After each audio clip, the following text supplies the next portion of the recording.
Who is Rakibul to give this assurance? ৰকিবুলে আগতে কিয় দিয়া নাছিলে? মই যিদিনাখন ক'লো যে ৰকিবুলে গৈ সাহায্য দিব নালাগে, তেওঁ কথা দিয়ক, ঘোষণা কৰক যে মাটিৰ পাট্টা দিব। তাৰপিছত সেইটো খুব ভাইৰেল হ'ল, তাৰপিছতে গৈছে। And who is Rakibul? Congress নেতৃত্বৰ ফালৰ পৰা ক'ব লাগিব। ৰকিবুলে কওক আমাৰ কংগ্ৰেছৰ ইস্তাহাৰত আহিব, তেতিয়াহে আমি বিশ্বাস কৰিম। ৰকিবুল যদি ইমান তাৰ আছে, ইমানখিনি দৰদ আছে, 15 বছৰ কেবিনেট মন্ত্ৰী আছিলে, কিয় নিদিলে? উচ্ছেদ হোৱাৰ আগতে তেওঁ তাত কিয় নগ'ল? এটা MP থিয় হ'ব লাগিছিলে যে মোক এৰেষ্ট নকৰালৈ, মোক গুলি নকৰালৈ কোনে উচ্ছেদ কৰিব নোৱাৰিবি। MP এজন এৰেষ্ট হোৱাৰ লগে লগে এইটো নেশ্যনেল ইছ্যু হ'লহেঁতেন, ইণ্টাৰনেশ্যনেল ইছ্যু হ'লহেঁতেন, আজি উচ্ছেদ বন্ধ হ'লহেঁতেন। এই সাহসটো নাই। তেওঁ এটা কাপুৰুষ, তেওঁ এটা ভীৰু, তেওঁ এটা দুষ্ট প্ৰকৃতিৰ মানুহ। তেওঁক দি কংগ্ৰেছে কোৱাই আছে তেওঁক বলিৰ বঠা বনাব, পাত্তা দিব নোৱাৰে। তেওঁৰ দলে ক'ব লাগিব, তেওঁৰ দলৰ ইস্তাহাৰত আহিব লাগিব, তেতিয়াহে বুজিম।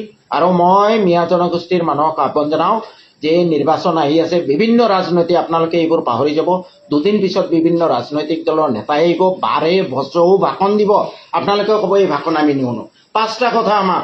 নাম্বাৰ 1, আপোনালোকৰ দলে চৰকাৰ আহিলে নদীক নিয়ন্ত্ৰণ কৰিব নাই, ভূমিহীন মানুহক ভূমি দিব নাই, যিবোৰ মানুহৰ পট্টা নাই পট্টা দিবনে নাই, ৱাকফ সম্পত্তি 20টা, যি দৰকাৰী ৱাকফ সম্পত্তি 20টা সম্পত্তি উদ্ধাৰ কৰিব নাই। এইকেইটা কমিটমেণ্ট দিয়কচোন। যিকোনো ৰাজনৈতিক বাৰে বছৰো কথা নুশুনো, অমুক আছিলে তমুক আছিলে, আমি অমুক কৰিলোঁ তমুক কৰিলোঁ, এইবোৰ নালাগে। 5টা কমিট। যদি মিয়াই ভাবে যে এই 5টা সমস্যা আটাইতকৈ ডাঙৰ সমস্যা, যিসকল মানুহ নিৰীহ মানুহ যিসকল নিহত হৈছে অতীয়াৰ পৰা ধুবুৰীলৈ, হিন্দু হওক মুছলমান হওক, বড়ো হওক খ্ৰীষ্টান হওক, তেওঁলোকক দিল্লী ৰায়টৰ সময়ত শিখ হত্যাৰ কাৰণে যি ধৰণে ক্ষতিপূৰণ দিছে, সেই ধৰণে ক্ষতিপূৰণ দিব নাই। 5টা কথা তেওঁলোকে আদায় কৰক। এনেই পলিটিকেল লেকচাৰ শুনি লাভ নাই। তেতিয়াহে মিয়া জাতি মই ভাবোঁ মিয়া জনগোষ্ঠীৰ জ্ঞানোদয় হওক। বুদ্ধিজীৱীবোৰে আচল বুদ্ধিজীৱীৰ ভূমিকা পালন কৰক। কংগ্ৰেছৰ পৰা কি গেৰাণ্টি আছে? যি কংগ্ৰেছৰ সময়ত 5 লাখ মানুহ গৃহহীন হওঁতে একো নকৰিলে, ছিদ্দিক আহমেদৰ মিনিষ্ট্ৰীৰ পৰা খেদি দিলে, নৰসিংবাৰীত এটা মানুহক আজিলৈ ক্ষতিপূৰণ নিদিলে, সেই কংগ্ৰেছৰ কি গেৰাণ্টি আছে?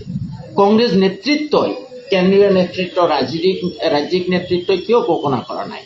হৈ ৰকিবুলৰ ষ্টেণ্ডৰ কি মূল্য আছে? দলীয়ভাৱে ইস্তাহাৰত দিয়ক, বোলে আমি ইস্তাহাৰত উলিয়াম, এইকেইটা কাম আমি কৰিম। কিয় সকলোৱে সাহস হোৱা নাই? অখিলে যেনেকৈ কৈছে যে মই লাগিলে বিধায়ক নহয়, কিন্তু উচিত কথা মই কম, এই দুৰ্গত মানুহৰ সপক্ষে থিয় হ'ম। কিয় কংগ্ৰেছে নোৱাৰে?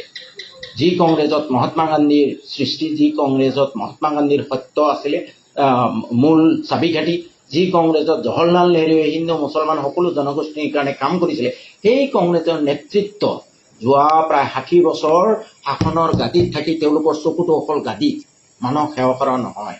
গতিকে মিয়া জনগোষ্ঠীয়ে এই কথাবোৰ বুজি পোৱাটো উচিত।